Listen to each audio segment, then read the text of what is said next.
Alright, so today I want to film the maiden of my newest aircraft, M480. I already had an Align M470 and been flying that for a while, 65, 70 flights on it, logged, I forget.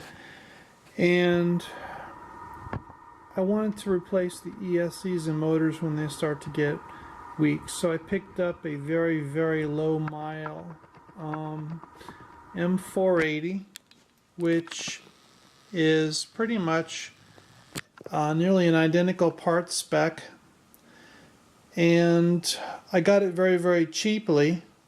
And instead of actually just doing what I said I was going to do and create a parts bin from it, I'm deciding to fly it. I want to see how it stands up because there's some differences between the two, and I'll get into those in a minute. But yeah, I wanted to put a different a long-range flying spec on it, and I wanted to see if the chassis was stiffer.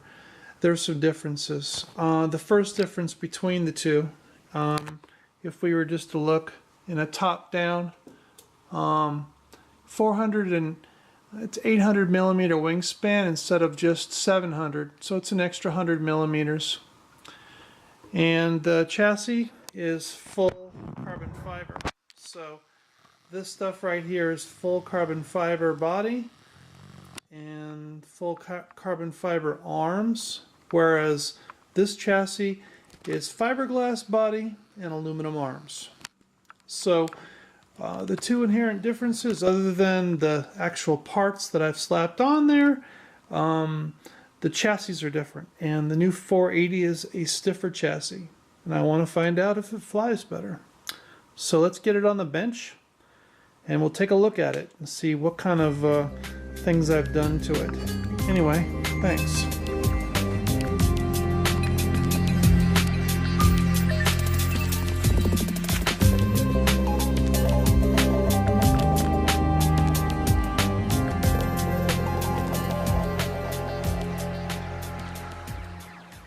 So the 480,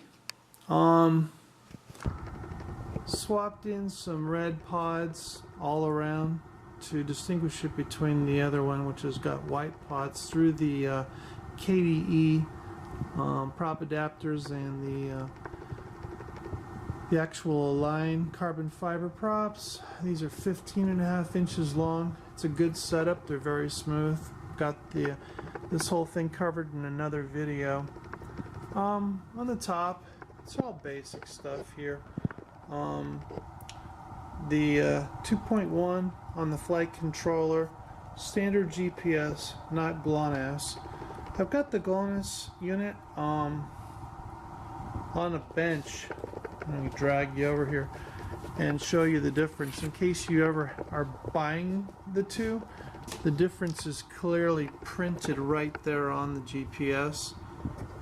I'm out of focus on this, but if I wasn't, this would say GPS GLONASS.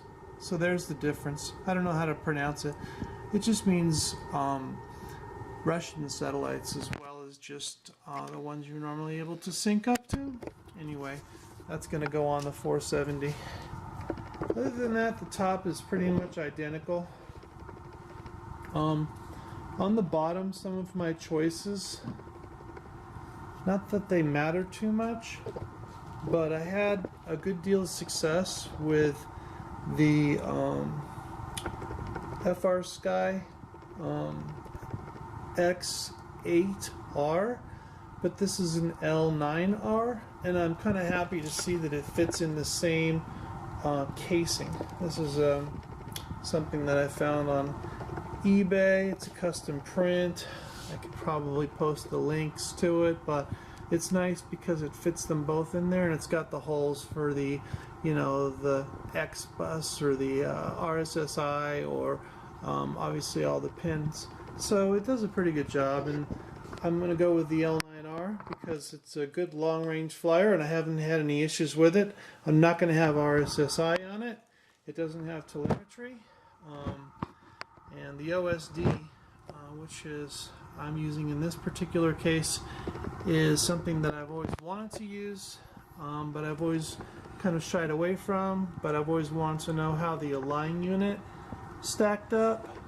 So that's what we got on there. We've got the Align, OSD, VTX, transfer combination, and we're just going to see how that goes. It's got you know, the frequency selector on there, so you've got 4 different bands, and it's got 8 channels per band, so it's a 32 channel thing. And I've thrown a nice, it's a RP-SMA connector on there. In case you're wondering, it's not a straight SMA connector, it's an RP-SMA connector, and I've thrown a good air screw on there because I want it to really work.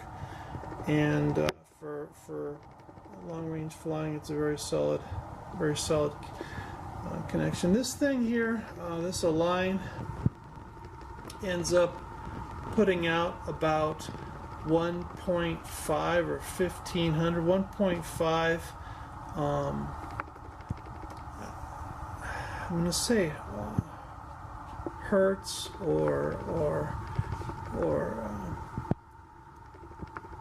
you know, I'm not even familiar exactly what it's, you know, whether it's gigahertz or hertz, but it's you know, it's 1.5 or 1500. Normally I've got a 600 on there from Immersion RC, or a 200 on there from various manufacturers for my smaller units, but this is a 1500. If you could imagine that, it's going to be blasting out. For that reason, I've put it on the chassis as far away from the antenna as I possibly could.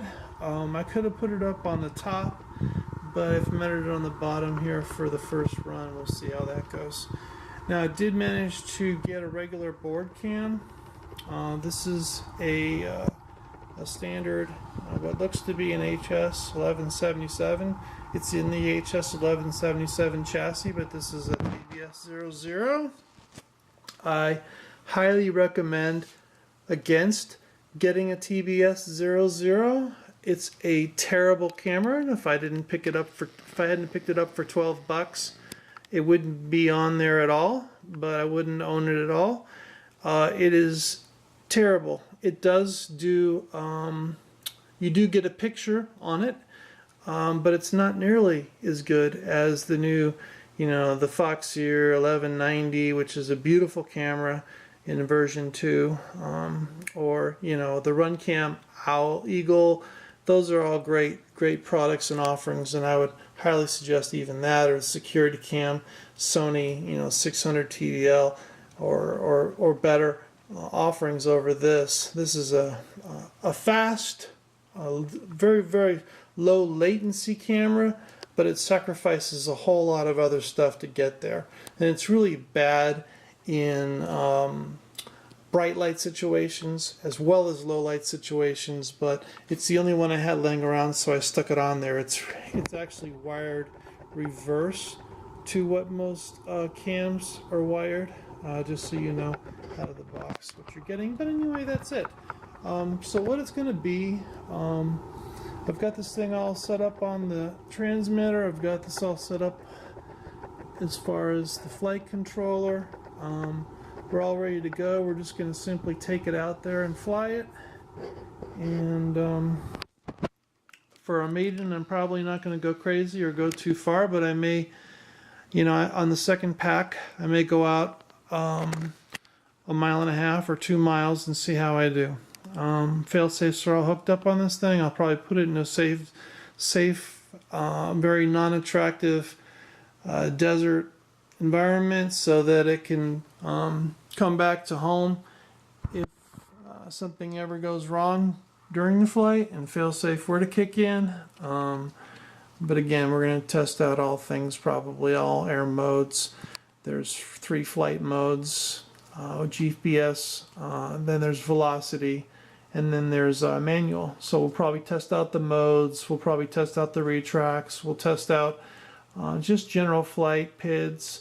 In general, I've put a couple different PID settings into this flight controller, the ESCs, and we'll see how it goes. But I know this is a long-winded 10-minute video to describe a Maiden, but that's pretty much it. And we'll see how the flight goes. Thanks for watching.